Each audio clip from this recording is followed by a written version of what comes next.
서기 391년 고구려의 18세 소년이 왕위에 올랐습니다. 주변 나라들은 코웃음 쳤죠.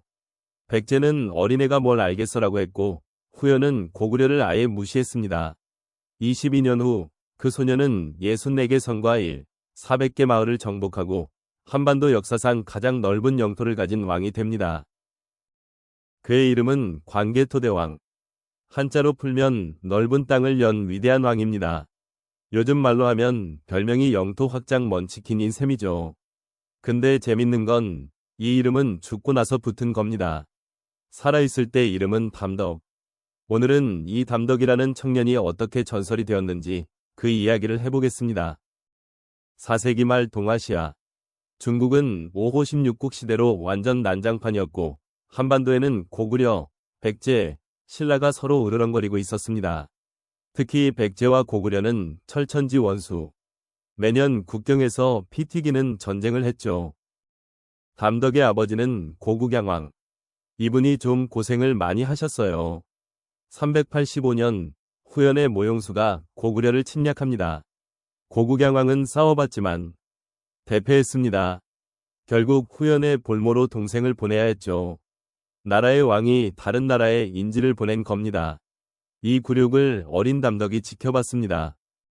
삼국사기에는 기록이 없지만 광개토대왕 능비에는 흥미로운 구절이 있습니다. 선왕의 뜻을 이어받아라는 표현이 반복되거든요. 아버지가 당한 굴욕, 빼앗긴 영토, 무시당한 자존심.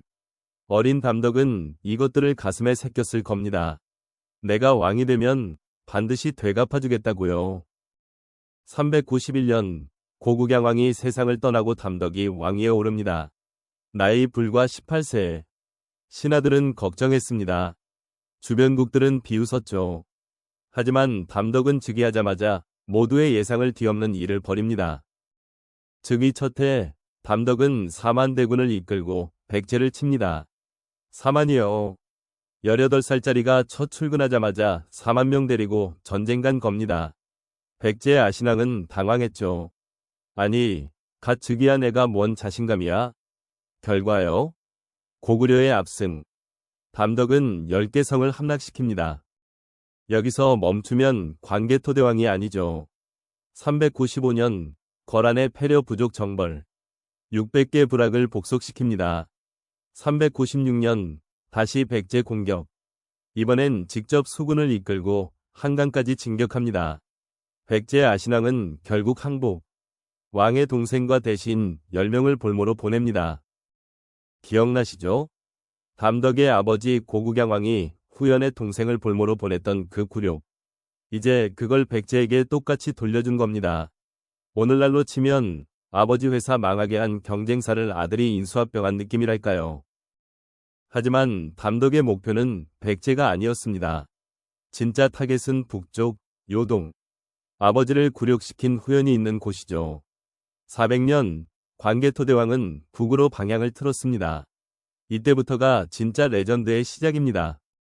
404년 후연 공격. 결과는 대승. 요동성과 현토성을 차지합니다. 410년에는 동부여까지 정복. 64개 성, 400개 마을. 비문에 기록된 이 숫자는 단순한 과장이 아닙니다. 광개토대왕은 22년 동안 쉬지 않고 전쟁을 했고 거의 다 이겼습니다. 지도로 보면 더 충격적입니다. 한반도 북부 전체, 만주 대부분, 요동반도, 연해주 일부까지. 고구려 영토가 약 50만 평방킬로미터. 현재 남한 면적이 10만인데 5배입니다. 한민족 역사상 가장 넓은 영토. 그걸 18살에 시작해서 39살까지 만든 겁니다. 400년 고구려에 긴급 사신이 도착합니다. 신라 내무랑이 보낸 구원 요청이었죠. 왜군이 쳐들어왔습니다. 제발 도와주십시오.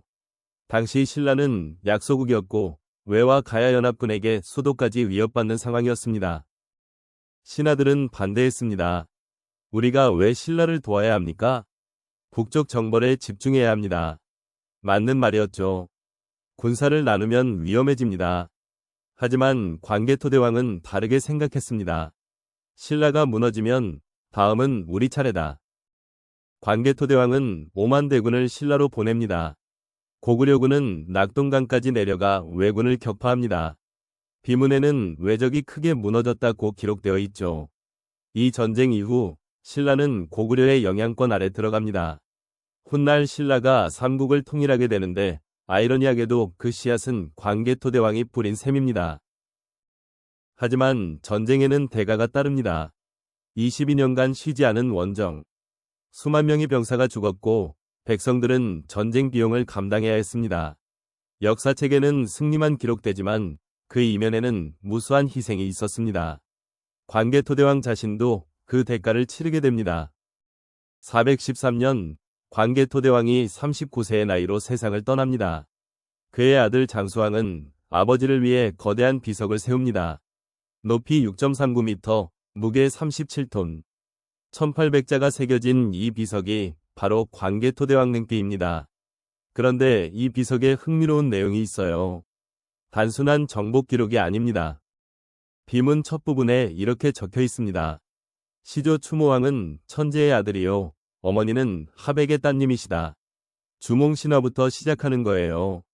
그리고 마지막에는 광개토대왕의 엄적을 나열하며 이렇게 끝납니다. 영락대왕의 은택이 하늘과 땅에 가득하다. 아들이 아버지에게 보내는 일종의 러브레터인 셈이죠. 이 비석이 왜 중요하냐면요. 고구려인이 직접 쓴 가장 긴 역사 기록이기 때문입니다. 삼국사기는 수백 년 후 고려시대에 쓴 거고 중국 기록은 중국 시각이죠. 하지만 이 비문은 고구려 사람이 고구려 왕에 대해 직접 새긴 1차 사료입니다. 1600년 전 고구려인의 목소리를 직접 들을 수 있는 유일한 통로인 거죠. 광개토대왕이 세상을 떠난 후 아들 장수왕이 즉위합니다. 장수왕은 아버지의 유산을 이어받아 79년간 통치하며 고구려를 동아시아 최강국으로 유지합니다. 427년에는 수도를 평양으로 옮기고 백제를 더욱 압박하죠. 광개토대왕이 뿌린 씨앗을 장수왕이 거둔 겁니다. 아버지가 만든 제국을 아들이 완성한 역사상 보기 드문 부자 콤비였습니다. 오늘날 우리는 광개토대왕을 정보광으로 기억합니다. 하지만 그가 진짜 남긴 건 영토만이 아닙니다. 한민족도 강대국이 될 수 있다는 자신감. 작은 나라도 큰 꿈을 꿀 수 있다는 증거.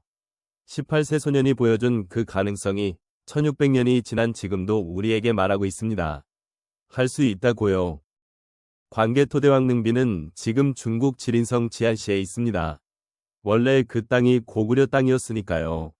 언젠가 직접 가서 1600년 전 그 글자들을 볼 수 있다면 좋겠습니다.